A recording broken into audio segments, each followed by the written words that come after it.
제8장. 사울은 그가 죽임당함을 마땅히 여기더라. 그날에 예루살렘에 있는 교회에 큰 박해가 있어 사도 외에는 다 유대와 사마리아 모든 땅으로 흩어지니라. 경건한 사람들이 스데반을 장사하고 위하여 크게 울더라. 사울이 교회를 참멸할세 각 집에 들어가 남녀를 끌어다가 옥에 넘기니라. 그 흩어진 사람들이 두루 다니며 복음의 말씀을 전할세 빌립이 사마리아 성에 내려가 그리스도를 백성에게 전파하니 무리가 빌립의 말도 듣고 행하는 표적도 보고 한 마음으로 그가 하는 말을 따르더라. 많은 사람에게 붙었던 더러운 귀신들이 크게 소리를 지르며 나가고 또 많은 중풍병자와 못 걷는 사람이 나으니 그 성에 큰 기쁨이 있더라. 그 성에 시몬이라는 사람이 전부터 있어 마술을 행하여 사마리아 백성을 놀라게 하며 자칭 큰 자라 하니 낮은 사람부터 높은 사람까지 다 따르며 이르되 이 사람은 크다 일컫는 하나님의 능력이라. 오랫동안 그 마술에 놀랐으므로 그들이 따르더니 빌립이 하나님 나라와 및 예수 그리스도의 이름에 관하여 전도함을 그들이 믿고 남녀가 다 세례를 받으니 시몬도 믿고 세례를 받은 후에 전심으로 빌립을 따라다니며 그 나타나는 표적과 큰 능력을 보고 놀라니라.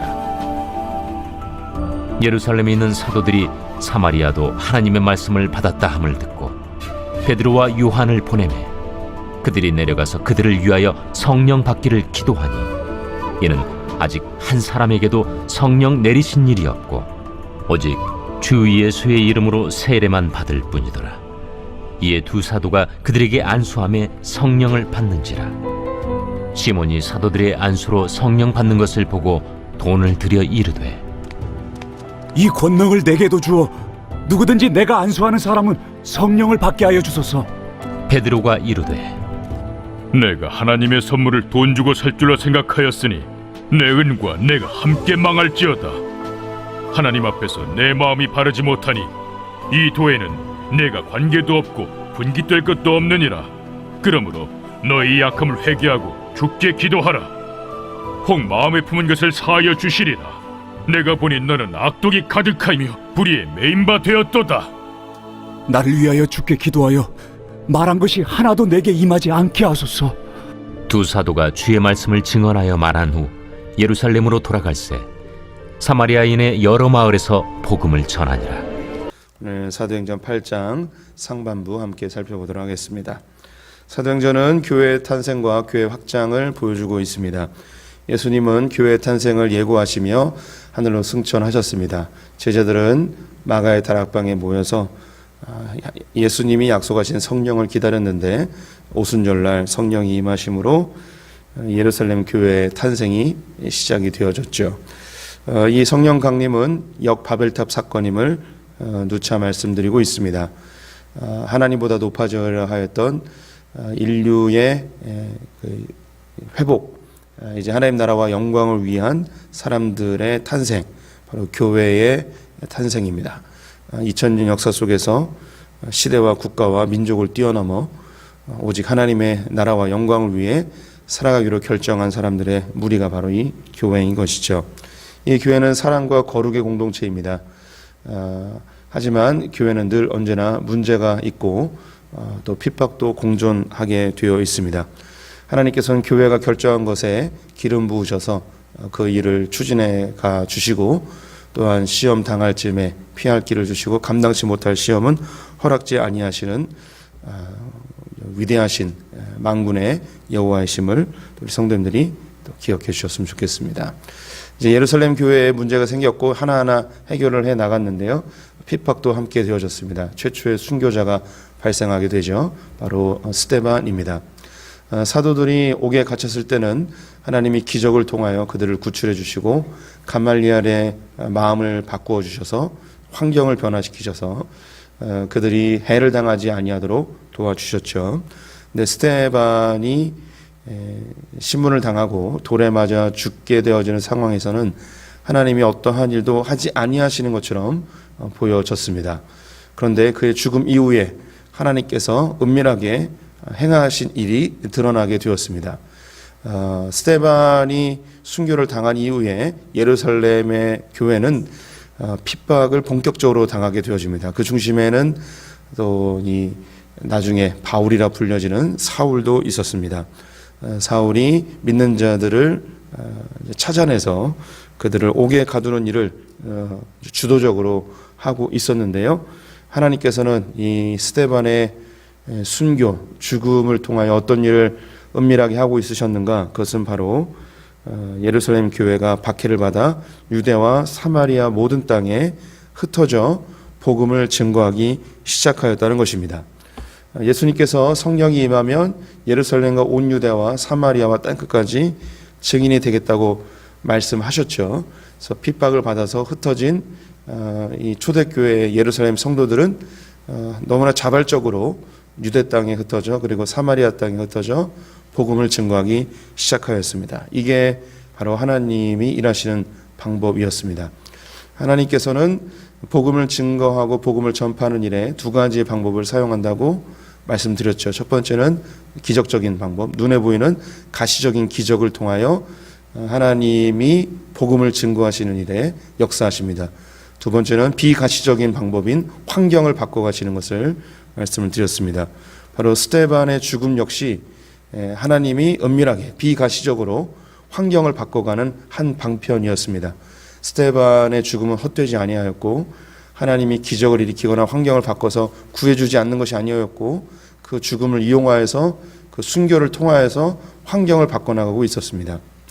혹자들은 예수님께서 예루살렘과 온 유대와 사마리아 땅끝까지 이르러 복음을 증거라 하였는데 이 복음 증거의 사명을 능동적으로 감당하지 못했던 이 예루살렘 교회에 하나님께서 강제적으로 흩으셨다는 그런 해석도 합니다. 충분히 가능성이 있고 또 인간의 속성이 한 곳에 머무르려 하는 그런 마음이 있기 때문에 하나님께서 인위적으로 강제적으로 흩으셨다고 충분히 예상할 수 있습니다. 하나님 환경을 바꾸신 거죠. 스스로 능동적으로 흩어지지 않자 하나님은 강제적으로 흩으시는 그런 환경의 변화가 충분히 예상될 수 있습니다. 그들은 환경이 변했을 때에 왜 우리에게 이렇게 핍박이 있는가, 우리는 이제 끝인가 보다, 우리 망했나 보다 하는 그런 부정적인 생각이 아니고 이 상황을 성령 안에서 잘 해석하죠. 이게 성령이 충만한 사람들의 특징입니다. 우리 성도님들에게 제가 여러 차례 말씀드렸는데 성령이 하시는 아주 중요한 사역, 이것은 이미 요한복음에서 나오는데 세 가지의 성령의 중요한 사역이 있었습니다. 첫 번째는 오늘 이 나오는 바로 그 지혜의 성령님, 이 지혜의 성령님이 우리의 일어나는 삶의 환경과 사건들을 해석할 수 있게 해줍니다. 이게 성령님이 하시는 아주 중요한 사건입니다. 우리 성도님들이 성령으로 충만해지면 바로 이 해석할 수 있는 능력, 나의 삶에 일어나는 환경을 성령의 눈으로 해석할 수 있는 지혜의 성령이 우리에게 주어지는 것이죠. 두 번째는 보호하시는 분이십니다. 우리를 고아처럼 내버려 두지 아니하시고 우리를 지키시고 인도하시는 분이 바로 이 성령님이시죠. 그리고 보혜사라고 이야기하십니다. 그분은 우리를 위해서 변론해 주시고 변증해 주시고 우리를 지켜주시는 보혜사이시죠. 이것이 성령이 하시는 아주 중요한 세 가지의 사역입니다.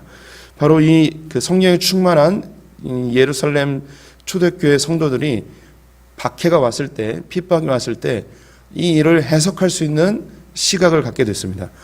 주님이 우리로 이렇게 흩어지게 하신 것은 우리를 망하게 하시는 것이 아니고 주님의 복음을 온 유대와 사마리아까지 전하라는 메시지이시구나 하면서 가는 곳마다 흩어지는 사람들이 복음을 전합니다. 4절 말씀을 보시면 그 흩어진 사람들이 두루 다니며 복음의 말씀을 전할세. 뭐 한두 사람이 복음을 전한 게 아니고 그 흩어진 초대교회 예루살렘 성도들이 가는 곳마다 복음을 전하는 것이죠. 우리 성도님들에게 이런 지혜의 성령이 가득 임하시기를 주님의 이름으로 축원드립니다. 그래서 우리의 삶에 일어나는 환경들 속에서 하나님 주시는 메시지가 분명히 있습니다. 그것을 잘 분별하여서 잘 반응하면 하나님이 예비하신 복을 누리게 되어지죠. 하나님은 하나님의 일을 하세요. 억지로 끌려가서 일하는 사람이 있고 능동적으로 일하는 사람이 있습니다. 환경을 바꿨을 때 하나님 앞에 능동적으로 반응하는 사람들은 기쁨으로 그 열매를 맛보게 되어지죠. 이 많은 사람들 중에 특별히 이 빌립 집사에 대한 이야기가 등장을 합니다. 사마리아 성에서 복음을 전하는데요. 사마리아 성은 사마리아 땅의 수도와 같습니다. 많은 사람들이 온 유대와 사마리아 곳곳에 흩어졌는데 특별히 사마리아 성에서 복음을 전한 빌립의 이야기가 등장하죠. 하나님은 복음 증거할 때 두 가지의 방법을 사용한다고 이미 말씀드렸습니다. 가시적인 기적과 비가시적인 환경의 변화. 그런데 여기서 가시적인 기적들이 일어납니다. 6절에 보면 무리가 빌립의 말도 듣고 행하는 표적도 보고 한 마음으로 그가 하는 말을 따르더라. 그래서 빌립이 사마리아 성에서 이적을 일으킵니다. 더러운 귀신을 쫓아내고 많은 중풍병자를 낫게 하고 걷지 못하는 사람들을 걷게 합니다. 예수님이 하셨던 또 사도들이 하였던 그 이적을 빌립 집사가 행하게 되어지죠. 이 놀라운 일에 사람들은 반응하였고 세례를 받게 되어졌습니다. 그 가운데 시몬이라는 사람이 한 명 등장하는데요. 그 사람은 마술을 행하는 자였습니다. 그래서 사람들을 크게 놀라게 하여서 자칭 큰 자라 칭함을 받으면서 많은 돈을 끌어모은 자였습니다. 그런데 그가 하는 능력보다 빌립이 하는 능력이 더 큰 것을 보고 큰 충격을 받아서 이 빌립을 세례를 받고 전심으로 따르게 되어졌죠. 이 사마리아 땅에 예수 믿는 사람들이 나타났다는 소식을 듣고 베드로와 요한이 직접 찾아옵니다. 그 모습을 보고 기뻐하였는데 한 가지 부족한 게 있었습니다. 성령을 아직 받지 못했던 것이죠. 그래서 이 두 사도가 기도하였더니 성령이 임하게 되어졌습니다. 여기서 우리 성도님들이 좀 의구심을 가질 만한 것이 예수를 믿는 것과 성령을 받는 것이 이게 구별된 것인가 뭐 이런 생각이 들 수 있습니다. 그래서 그 오순절 계열의 교회에서는 물 세례와 성령 세례를 이렇게 좀 구분을 합니다. 그래서 예수를 믿고 물 세례를 받았어도 성령 세례를 꼭 받아야만 구원의 조건이 충족되는 것처럼 이야기를 하지요. 그래서 오순절 마가 다락방에서 임하였던 것처럼 이 성령 세례의 강력한 증거로 방언을 이야기합니다. 그래서 좀 극단적인 이 오순절 계열의 사람들은 방언을 받지 못하면 구원을 받지 못한 것처럼 이야기도 하지요. 고린도전서 12장 3절에 보면 성령이 아니고는 그 누구도 예수를 주라고 고백할 수 없다고 이야기했습니다.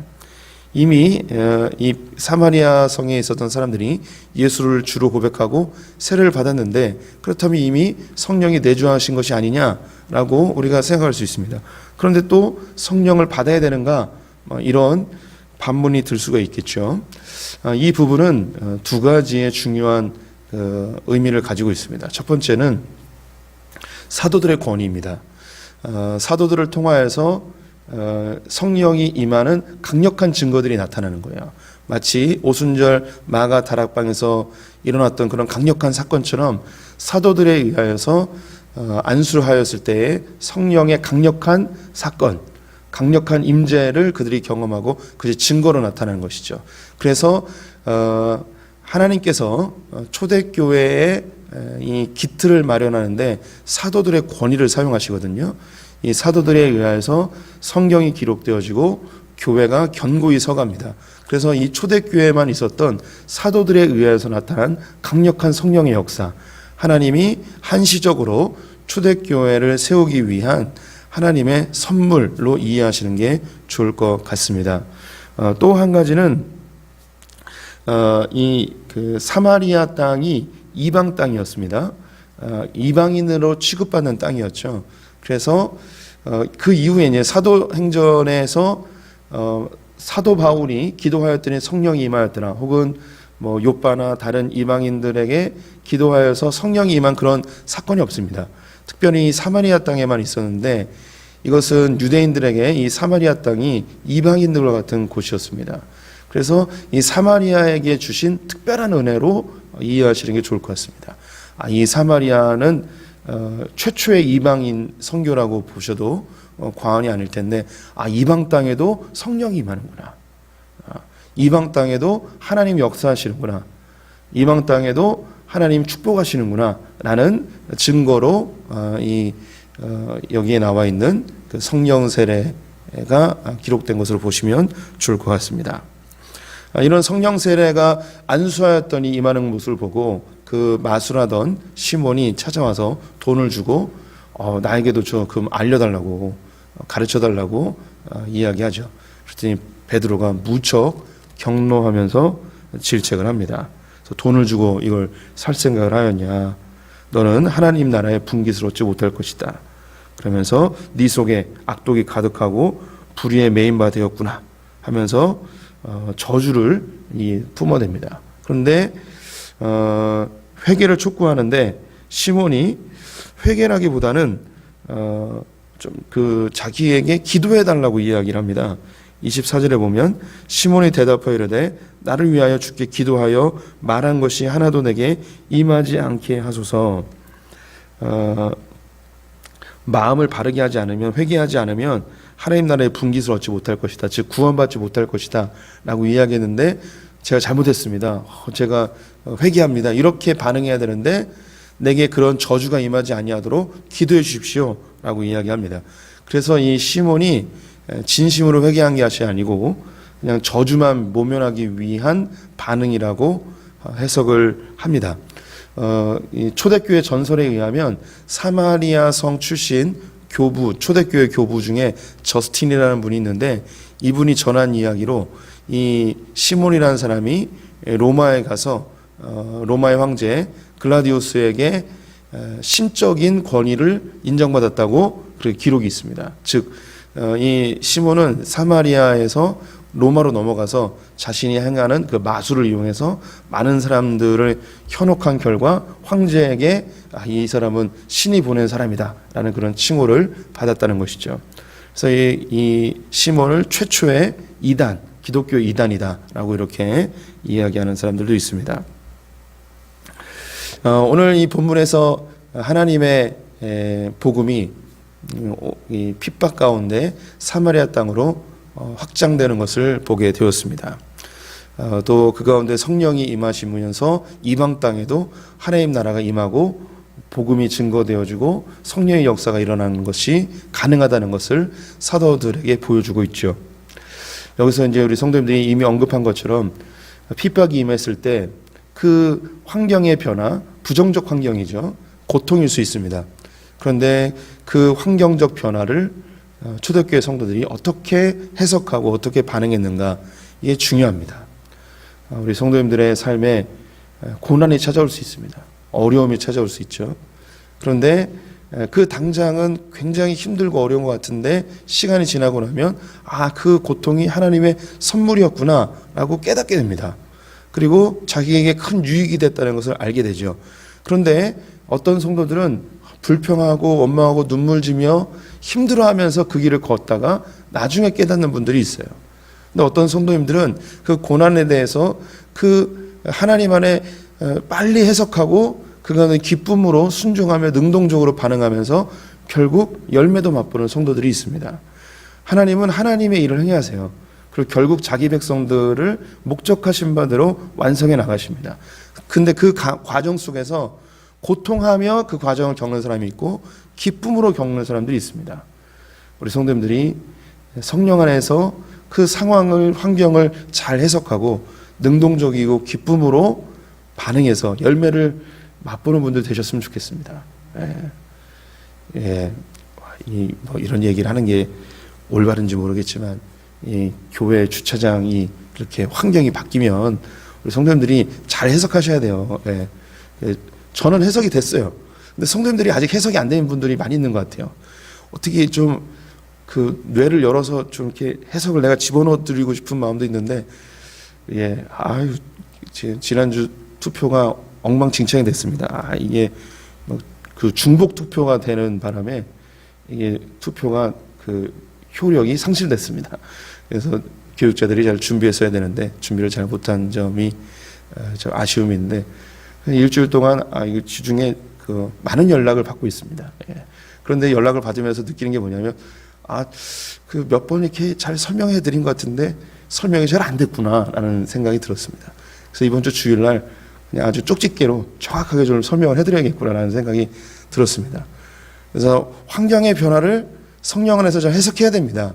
왜 이 주차장의 문제가 발생했고 소풍교회는 하나님이 뭘 하기 원하시는지 여기 좀 능동적이고 적극적으로 반응해서 기쁨으로 열매를 맛볼 수 있는 그런 교회가 되었으면 좋겠습니다. 하나님이 우리에게 어떤 길로 인도하실지 우리는 나중에 이제 알게 되겠죠.